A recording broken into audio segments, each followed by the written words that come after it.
as today the elections that are happening in Uganda, and we got some information from Uganda on what is it happening. The first thing is that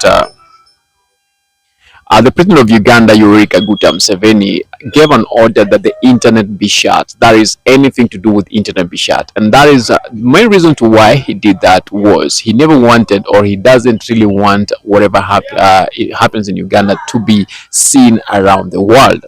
And that has left very many people asking very many questions, even the international bodies asking questions. What is the motivation behind shutting the internet, and even cutting away international media houses like Alan? Why should he do that? And most are saying that the reason why he did that is because he wants to play dirty, as he has always been playing dirty. We've had some information that the presidential opponent or candidate with the opponent to that is Yoweri Museveni, BOBI Wine or Chagulanyi, his home has been surrounded with military people. That means that he might not live to go and vote at any point, and if he's not voting, who is voting? The only person who is voting will be Museveni, and the people that he has allowed to vote, who to whom the understanding is, or that those people that he knows are not afraid to him when it comes to the elections in Uganda. So that means Museveni will gain the votes and will win the election massively. Okay, massively in quotes, not massively because people have voted for him, but massively because he's the only person who is there that people are looking at to vote for. So it's really not good idea, not in place. And I think the international bodies are reaching out, and they will do whatever they do best. And you know what they do best is they impose the rest word is impose. They'll impose sanctions on Uganda, and specifically to Museveni. And people have been asking these questions because they're so much keen to try to understand what happened in Tanzania just immediately. It was before and during the elections and after the elections. There are reports that many people were killed, or many voices were silenced before the elections, not to give people whatever is happening in Tanzania. The internet was shut down just like it has happened in Uganda. Then after the elections, it's said that, or it's reported or alleged that very many people were killed in that, and all those graves and all these things hidden. Till now, there are people who are not. They are yet to find their kins. Their families that are yet to find their kins, and they don't know the whereabouts of their own people.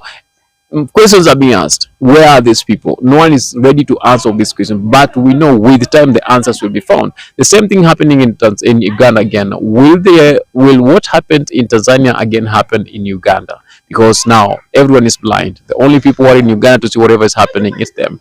I watched another Ugandan TikToker trying to explain whatever is happening, that they have seen what they've never seen before in any other elections. First of all, the place where there is a Entebbe State House, where Museveni has always been during the elections, they saw his motorcade entourage leaving that place, going to a different place, asking questions, what is it that Museveni is afraid of? They say they've seen the warplanes now in the public, those that are never seen in the public, but they have seen them in the public, ready to do whatever they don't really know will be happening. They have seen most army military machineries that they have never seen before. All of them are paraded in major towns and cities within Uganda. What are they preparing for? And if Museveni is trying to find a safer place, what is he running away from? Because his son is the CDF in Uganda. He should not be afraid of anything, but is he afraid that if he is, there will be a revolution among the people in Uganda, and maybe they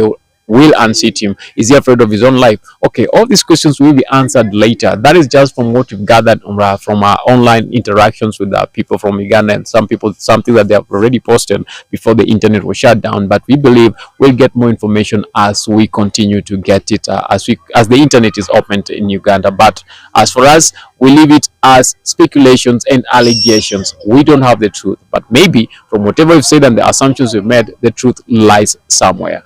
And it's just someone to admit and say, truly, whatever you said was true. So if you're in Uganda, I know you cannot watch this, but if you're in Uganda and you are on maybe VPN, or you can access the internet, tell us what is happening in Uganda. And if you're not in Uganda, you're in Kenya and the rest of the world, tell us, what do you feel about what Museveni just did in Uganda? Is it a rightful thing, or is it a wrong thing? Is he imposing, is he doing things against the whatever the human rights fighters will say it's against the human rights, or do you think it's the right thing for the country of Uganda?